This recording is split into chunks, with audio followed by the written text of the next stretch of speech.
lexicon because that's the only drama we have left. Congratulations to Joe Edley for clinching the WoW division with 2 rounds to spare. And here we have Ben Schoenbrun, who is the leader in the CSW division, has a 2-game lead on the field with 2 to play. Evans is one of 3 players left who can catch him, and will need to win twice, this one and possibly the next one against Ben. And Evans does hold the spread tiebreaker. So, well, one of the weird dynamics is that there's another player 10 points behind Evans in the spread, Wellington Jaguar. So Evans could actually do the work of beating Ben here and actually get to play Ben in the last round if Wellington wins big. Right. Very interesting dynamic. So these games are on the opposite sides of the room. They don't know what's happening in the other game. So Evans with a rack of AII, KL, and T. There's a few options available to him. He opts for the highest scoring play available of Knit for 30. This does take an E-hook. So that's a weird move to me because he had Tylak lined up, which I would believe is a much better leave. But I guess he was worried about Tylak, Tilak, giving back cheap points, because it would put the I next to a double letter score. I personally would have liked to see. I would have liked to see Tylak here. I think Knit is weaker. It takes a back E, a K Knight, which I think offsets any defensive advantages. Oh, very nice. Wizards. Yeah. I hadn't even started to think about what he was going to do here. Wizards is coming down 72 points. You see the frown from Evans. Very nice. He could have done something like Wiz for 27 as well, WHZ, keeping the blank, but Wizards is so many additional points, 45 extra points. Great decision there to not fixate on bingoing with the blank, but instead just taking a high-scoring play, a double-double. Very nice. Yeah. I would have at least looked at, I believe it was Wazir through the A as well. 34 leaving HS blank would have been awfully tempting, but I have no quibble with just taking the 72 points, getting the early lead, and putting the pressure on Evans here, whose rack DDEEILP looks like it should have a bingo, but apparently does not. Right. There's always a question of how much is the blank worth? And typically we think 25 to 30 points. Of course, he had a blank and an S. So how much is it worth it to hold on to that and try to draw into a big play? But especially early in the game, there's not so many places to bingo on this board for a huge score. I think Wizards is really justified. And Evans, meanwhile, I think he would be thinking about the hook to Knit here, making K-Knight perhaps something like Pled, Pled. Pled, Pied, also possibilities alongside the WI of Wizards, maybe Piled or Plied or something along those lines up there. Right, he has another E, so he may be happy. Oh my God. He may be happy to just play Piled next to Wizards, but Ben drawing on fire. He has Haemony, Haemony, not betraying at all whether he's seen it or not. But if the K-Knight hook does not get blocked, Haemony and K-Knight can go down for 86 points, a massive blow. Whereas if Evans plays and hooks K-Knight, Haemony might not even play on the board anywhere. Potentially a huge moment, a huge swing in the offing here.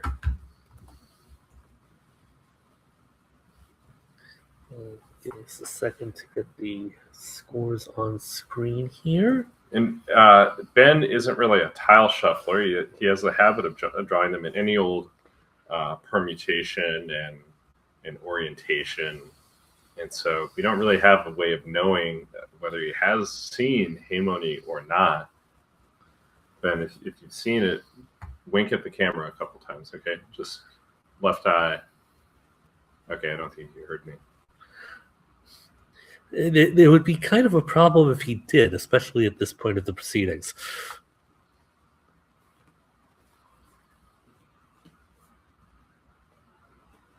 I think Evans is, yes, he's got to do Clyde. It makes sense. 30 points. It's higher scoring than hooking K-Knight. And he even reserves an E. But Haemony coming down, a haymaker. Yeah, the only two spots on this board that it would have gone are either there or above the IT of Canit, but a play at J6 likely would have blocked both of those, but instead we get this configuration where Evans, though Downey Bunch will be bingoing back, it looks like. That's right. Colludes, up closed. He has many choices here, so it's not going to get totally out of hand yet. And clouds as well. And he's just going to take a minute to figure out which bingo is best. He has an embarrassment of riches. It's always nice when you have multiple bingos and you have to choose the best one. Good place to be. Dulcos as well is the 7-letter word in this rack. These players are top experts. They have deep word knowledge, probably having studied the entire dictionary up to 8 letters at some point in their lives. Of course, when you study that deeply, it immediately becomes a battle to retain as much of it as you can in your brain. But their word knowledge is broad and deep, whatever that means. I've heard the analogy that, and this is an appropriate one, that given we are in San Francisco, that the work of memorizing the dictionary is akin to painting the Golden Gate Bridge. As soon as you finish, it's time to start again. Nice. It's a great analogy.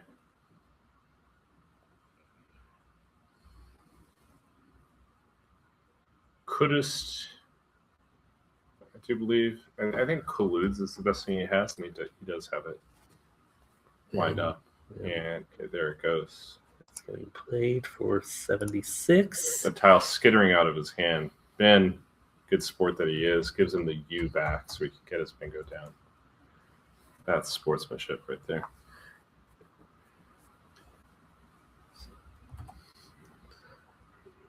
Ben, close to his third high-scoring play in a row, needs an O for governor. The O is just not quite exactly where he needed to be. And things are going to slow down a little bit before they inevitably explode again.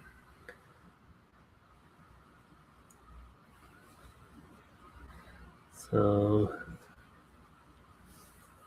in this spot, the sort of things I would be looking for would get rid of the V, the second R, probably 1 or 2 more tiles.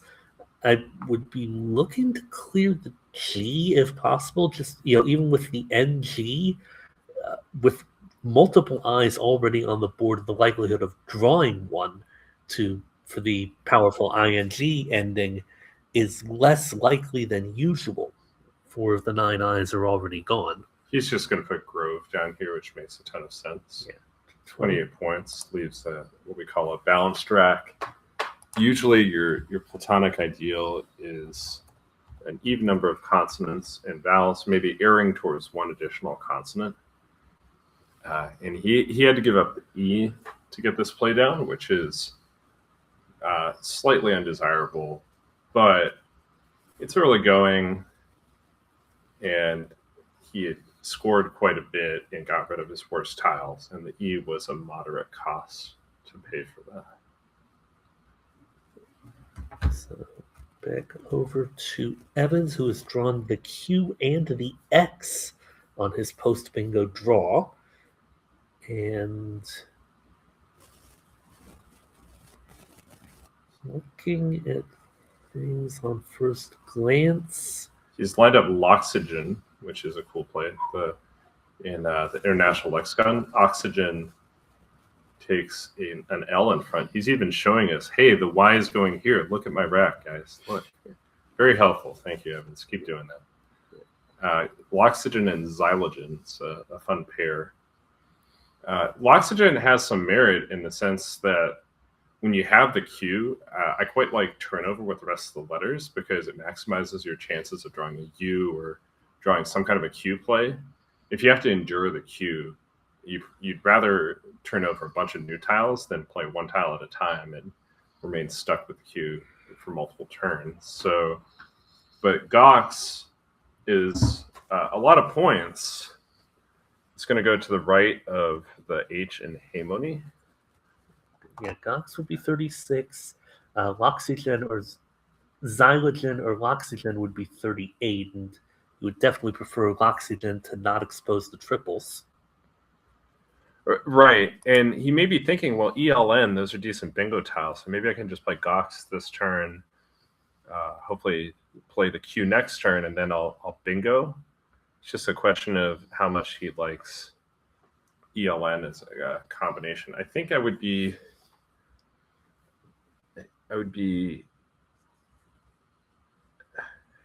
very torn by this, actually. I think it's very tight between Loxygen and Gox, and you could spend a while thinking about this. So for those of our viewers who may be more used to North American play, compared to CSM, compared to North America, how much of an albatross is the Q in the international lexicon? It's still an albatross. There are a few additional ways out of it. There are some more U-less Q words.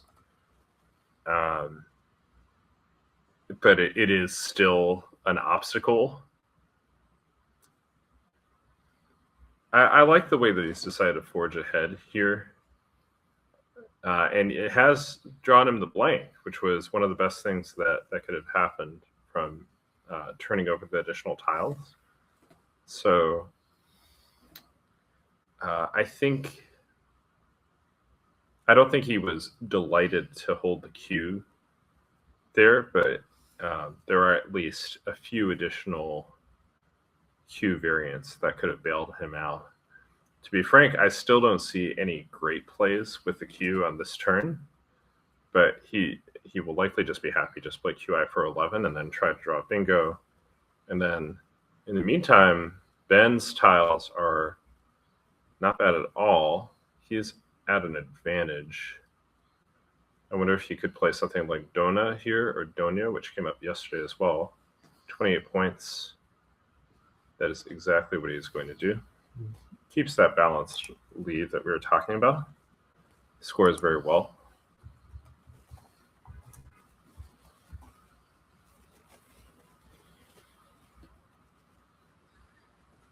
So once our scores update here, it is 214, 174 in favor of Ben. And again, as a reminder, Benchy is in pole position here, 2 games up, 2 to play. A win here would clinch the tournament 1 round before the end.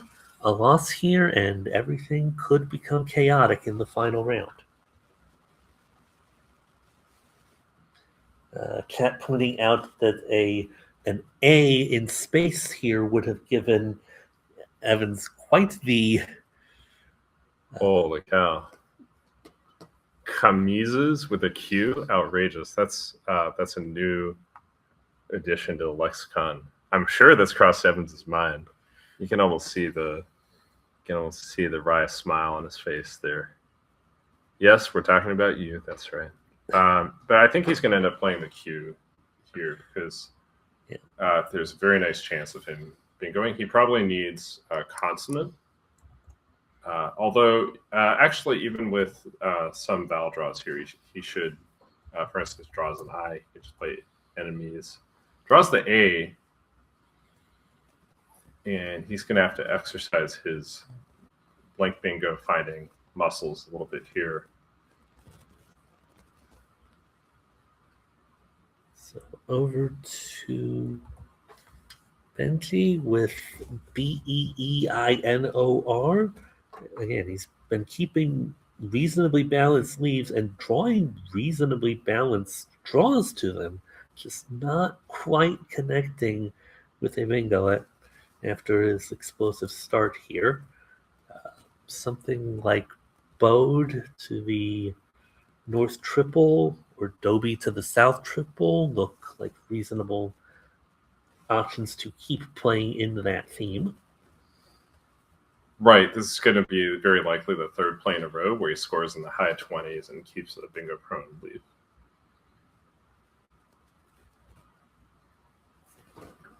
And because his letters are good, I don't think he's going to be especially inclined to block, because he's quite likely to just draw a bingo of his own at some point. So you have to think he's going to be patient here and just take a simple score. I don't know what he's doing with bro. Actually, that's quite interesting. Does he think about brog? B-R-O-G? That would seem like an odd play, leaving E-E-I-N. You see him looking around.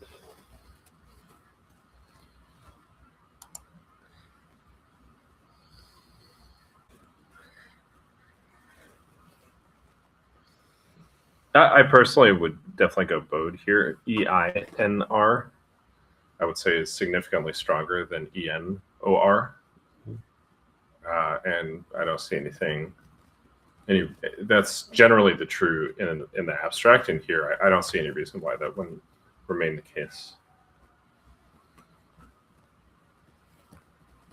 Dobro is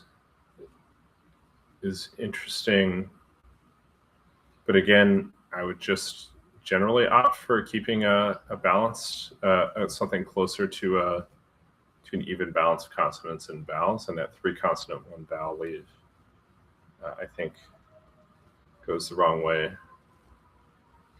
Yeah, there's no real compelling reason looking at the pool to skew one's leave in anticipation of an unbalanced draw.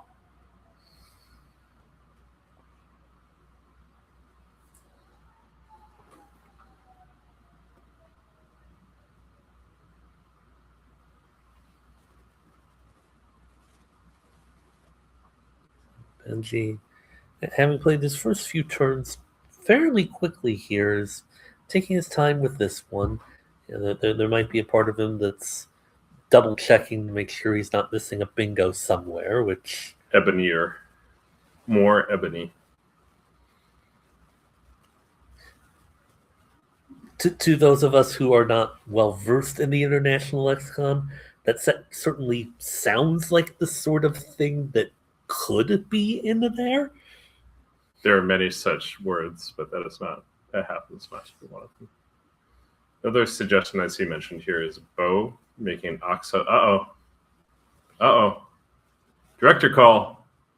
Get these onlookers away from me. Wow, Evans shooing the paparazzi.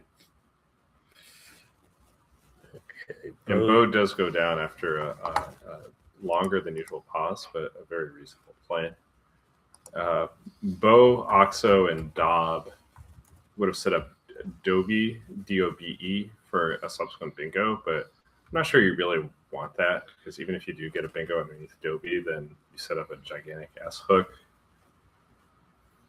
And we're going to find out how sharp Evans is with this blank bingoing here. There is one that our chat has found. I see some options like seam free through an F or an R. Not open, of course. But avert your eyes from the chat if you want to try to find this one on your own.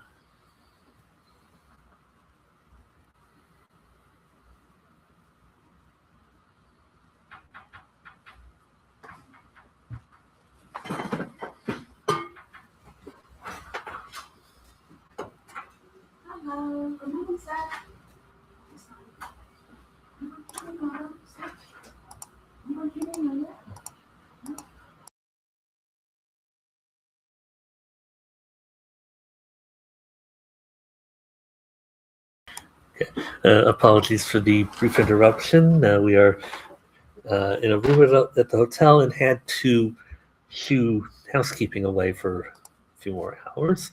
Evan's finding the other bingo available in this rack, the Collins only team means for 74 to retake the lead, but for approximately 3 femtoseconds. Yeah, you would have preferred easement there, which our chat spotted. Easement would have put an S where the E was that Gene went through. So demeans effectively gave Ben a lot of free points, which he gleefully pounced on. I mean, Reggie would have had plays in Jera, probably would have played somewhere in there for reasonable score, but right, it's a minute difference. It just happens in this iteration of this game. It was severely punished, but I think in a vacuum, Evans would probably agree that easement was slightly better. And his post bingo draw is not particularly exciting. CEEOORU.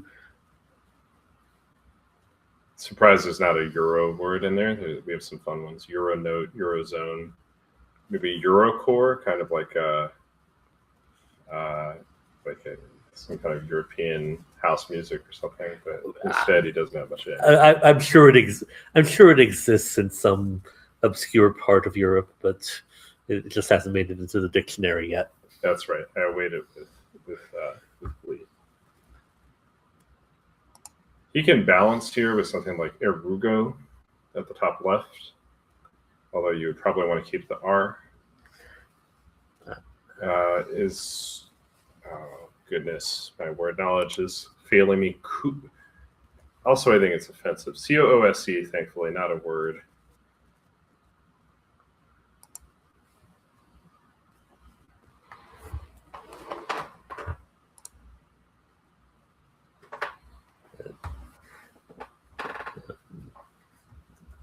The all-seeing eye of Quackle has found us a very intricate play here, playing root through the T of K-Knight, forming OHQUA and EM, which is the sort of play that I love being able to spot.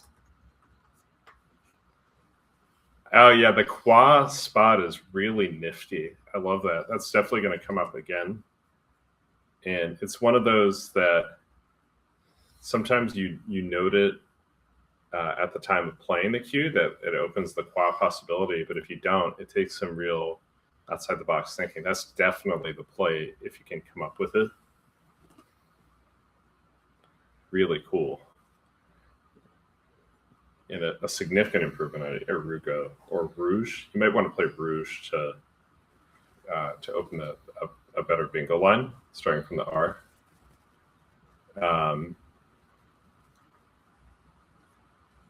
But really a tough one to find. Yeah, he hasn't seen it. He plays Deuce, DOCE.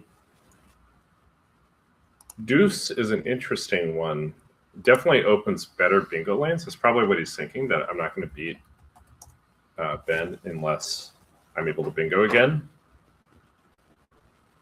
But keeping EORU is a pretty big gamble. There were a lot of consonants in the bag, and maybe that's what he was thinking, because before that play, I think there were 22 consonants, 13 vowels, a consonant-heavy bag.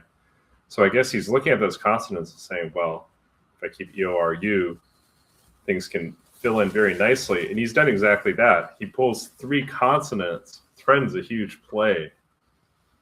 Wow. And you gotta... I really appreciate what he did, because he had a plan. He said, I am going to open some good bingo lanes, and I'm going to try to draw bingo to them, and draw bingo he has. So let's see what Ben can do. With AEHIINR here, I don't see any play he would have no good reason to block the lines at the bottom and no really good way of doing so, even if he wanted to. Right, the board is plenty open otherwise. The B at the top, the N on the right is especially tempting. I think he may just play something like high here and make the N on the far right a little bit tougher to bingo through.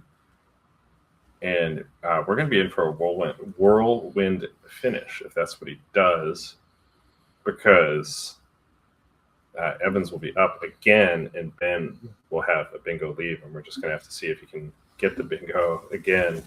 A lot of lead changes in this one, I got to say. We've been treated to a good matchup. High on the right would score 28. Other options that might be considered are something like Animi through the M of Haemony, forming QIN. If he wants to dig a little, if he has a reason to dig deeper in this bag, which I don't think there's a really compelling reason to play off more tiles rather than fewer. AEINR can go sideways easily if you draw a couple of vowels, but there aren't that many to draw, and here comes Evans with fluorine. A huge draw. I see a V, usually not what you want. A V and a W. Wow. So Ben is not going to be able to bingo immediately in return. He's down 46 points.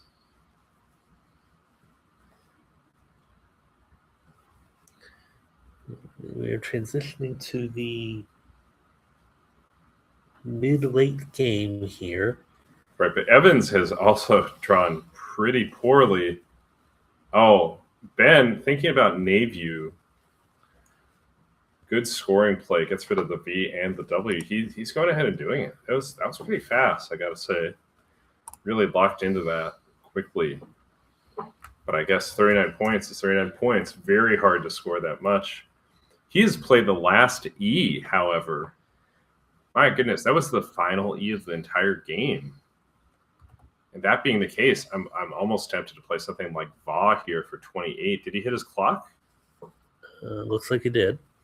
Wow. I think I would be very tempted by Va here for 28, keeping EINR. When that's the final E, the final N, what is he going to draw? There's only 7 distinct letters in the bag. ABIRSTY and quadruplicates of some of those.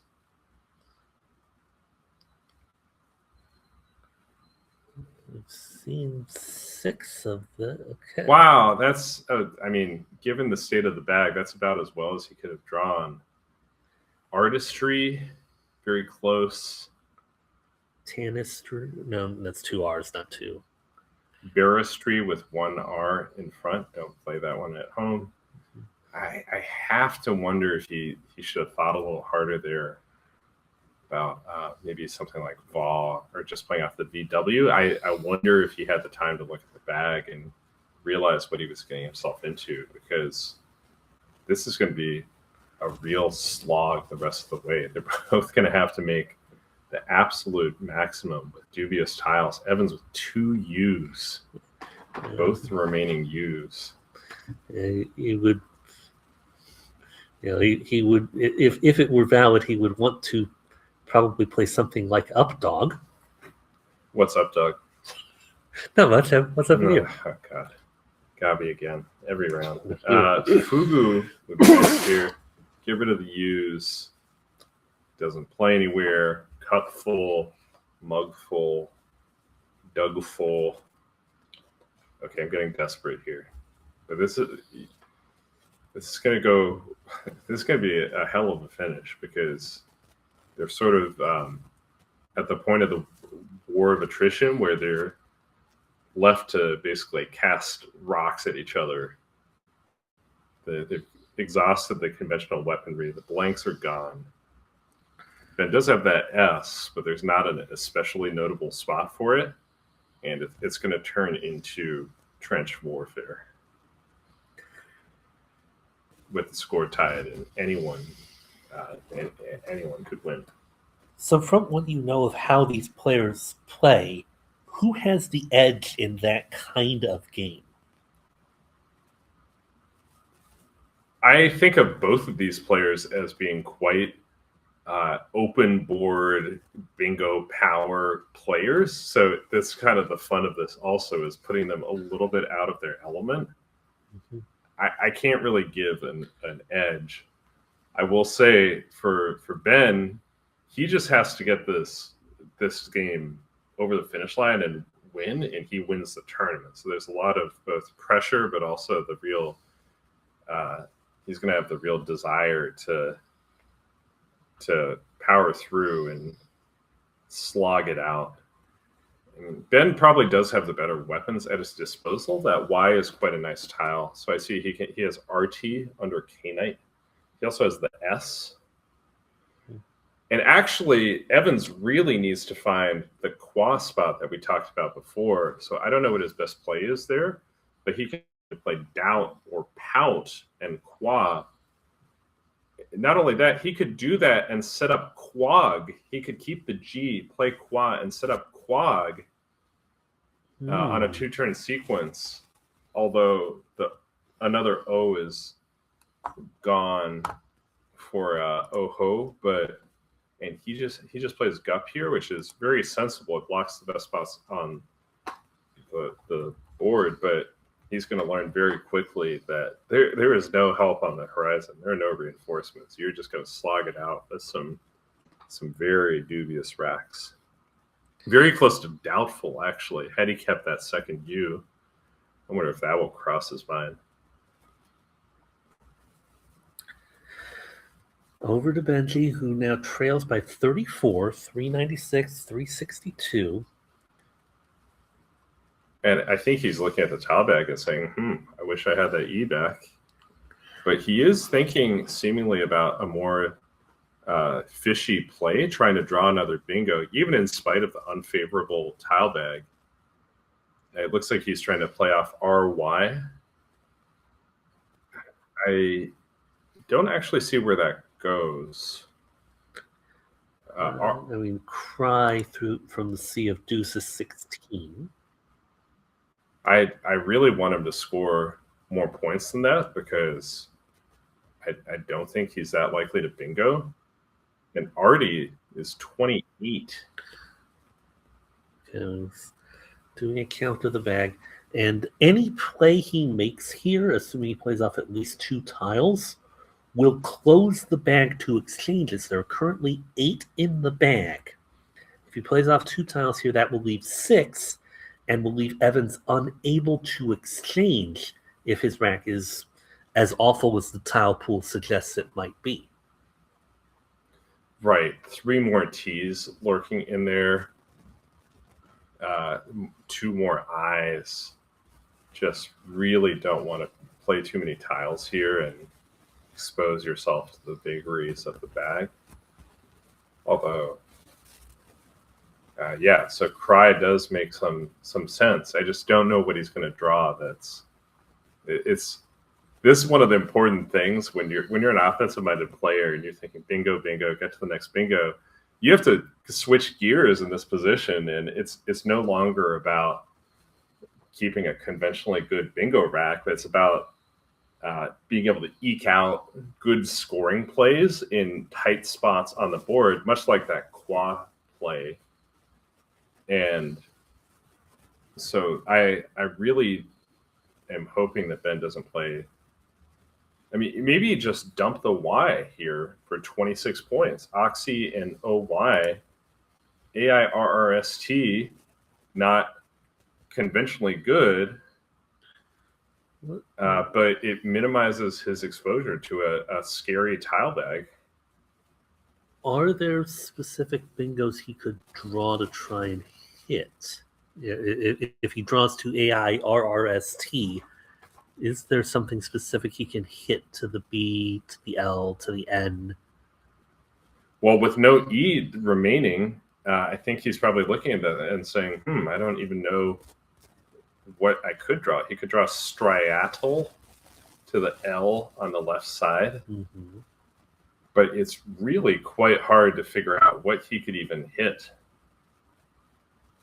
And Cry, do you really want to play Cry for 16 when you can play Oxy for 26, every one of these points is going to matter. I think I'm still with Artie myself as the play of choice. Cashing in the S would also be great right now if you could score with it, because there's just not that many places to place it. Does Artie take any hooks in Collins that it doesn't in NWL that might be a concern? No, just Artie. Okay. I haven't even seen him line up Artie. He's down to 8 minutes. I mean, this game is going to get it's presumably going down to a very competitive end game. And I think both of these players are going to want more time than they actually have. 5 minutes and 38 seconds is not a ton.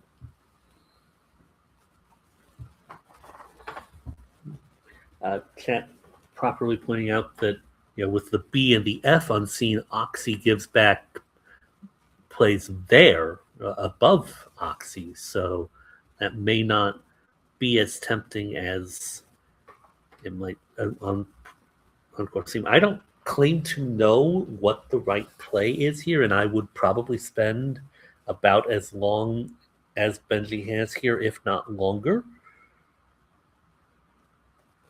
I think it's very likely Evans's next play is actually going to be Fob and Fox and Bag, but he's going to take that scoring spot.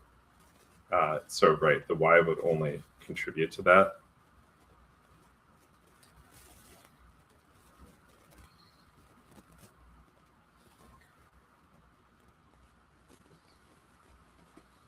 Yeah, these are the real. This is where the best players in the world thrive, because it requires the most outside the box thinking. You can't autopilot this. You really have to.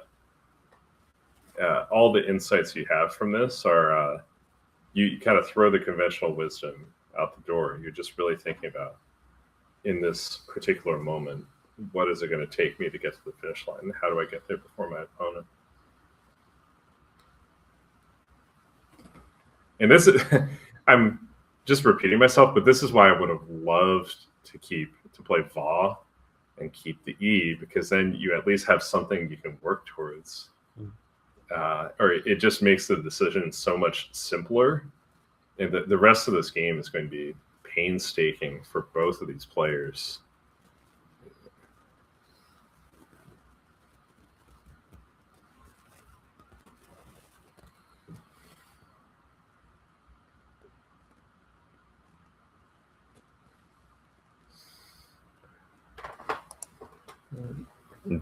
Ben feeling the additional pressure. He can see his first California Open title just over the hill if he can get there. A 34-point deficit is a lot to make up, so you can see why he's thinking that he might have to bingo to achieve it.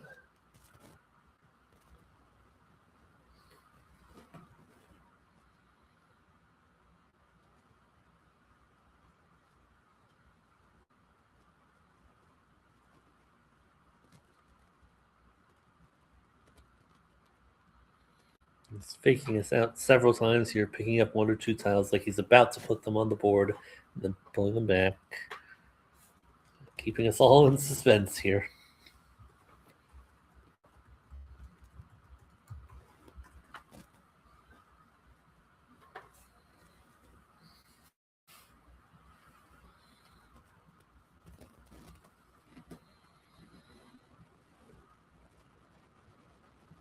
Clock fading under 5 minutes here. Wow, he's really putting everything into this. And again, this is a crucial turn. It's going to, you figure Evans is going to do something reasonable with his next play, and you'll probably still be trailing by a similar score, but now with only 2 or 3 tiles in the bag. I can't say what decision I would have made by now, but I probably would have made one, just because I know there's probably going to be 2 or 3 similarly tough turns coming, and I want to save a little time for those. Wow. Jar 20. Keeping the Y as a scoring tile. I think that's a good decision. And he's blocked Fob. Really interesting. Recognizing the danger of cheap scoring plays on top of Ox. He has blocked Evans's most obvious place to score points. A really intricate play. Tough for 16 goes down immediately. Again, Tuft missing that Qua spot. Bout could have gone down, and Qua for 25 only gets 16 points on the board. I think he's leaving himself very vulnerable to getting outrun. He makes the play instantaneously because he is trying to get every advantage he can, and pressuring Ben on the clock is one way to do it. And Ben has the Tufty hook. I don't know what he can do with it. This could also be an awesome time to just dump the Y now for 26. I would say Tuft suggests that my opponent doesn't have has pretty clunky letters, and I'm tempted to earn back some of my time deficit and just dump the Y right now for 26. And also with 2 in the bag, drop 1 tile, leave 1 in the bag, and say, okay, Evans, pressure's right back on you. And he does do that. And do you think Evans is just going to respond by playing boxy?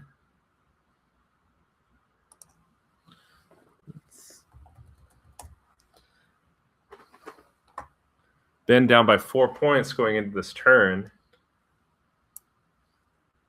Boxy would put Evans up 24, and then all Ben has to do at that point, go out in 2 turns, and he very likely can win. And he's got to find it with 2 minutes and 35 seconds of clock. An agony. Evans, however, might not play boxy here. He might play something longer and try to get out first himself. You can see him settling in. This is going to be an outstanding finish. This is just a really a treat. So I'm not convinced, given that Benchy has all 1-pointers left on a board pretty devoid of scoring opportunities. I'm not convinced he's winning an end game after Bow. That's right. He may not be able to make up that 24-point deficit. 20 points is usually, on average, about how much you can make up in an end game by going out first. How is Ben going to score?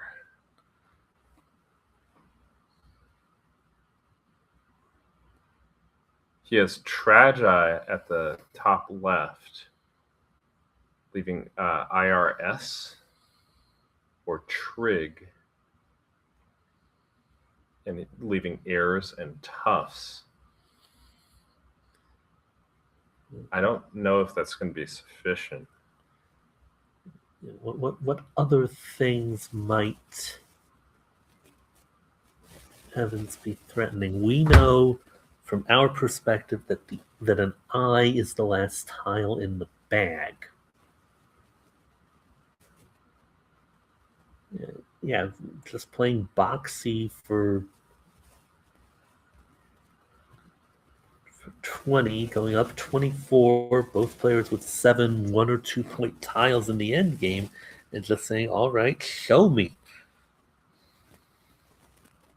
If you have a win here, more power to you.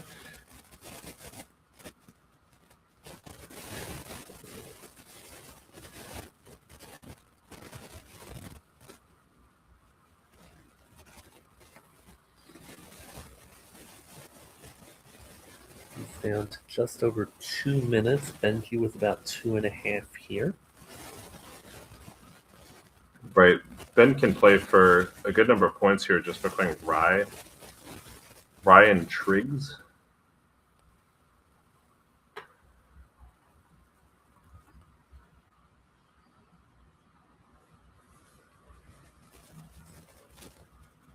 These are the Or Rise, Rais,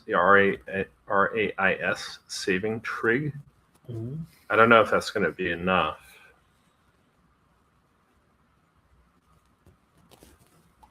These are the sorts of situations that Evan's getting super low. I mean, he may not have time to play out much of an endgame here himself. right, and that is probably the argument for playing off more tiles here, just to simplify your task on future turns. Get fewer things to worry about. Setting up Bota, which I don't know where he would be looking to play that. Maybe just Bota and a go and hoping to outrun whatever. Is there some obscure bingo threat in the pool that he's trying to abort?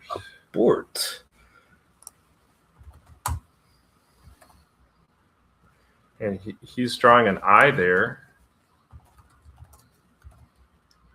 This gives back a lot of points. Rates underneath abort. This is going to win the game for Ben. You can play rates underneath raids.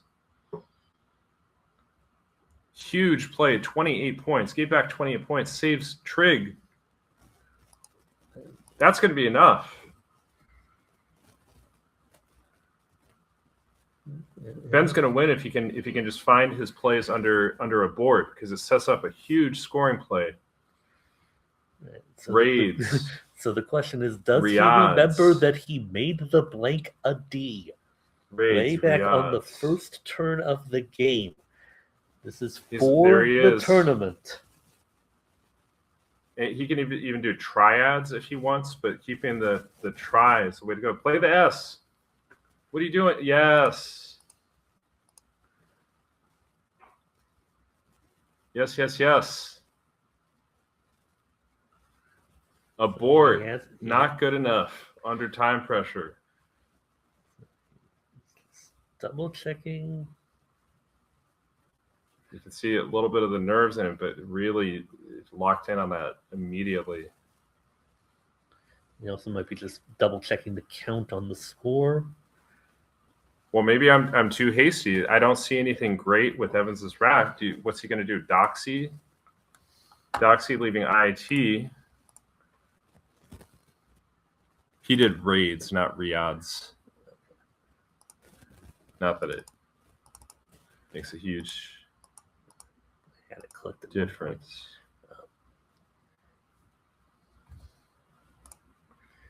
It does not appear.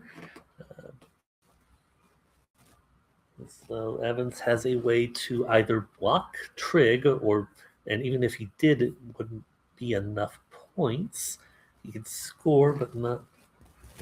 He plays Ditz for 9. Not the best play. Doxy would have been strictly superior. Trig goes down, then wins. We have a first-time California Open champion.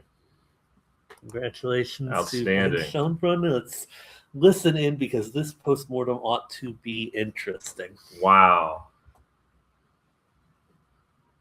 Unbelievable.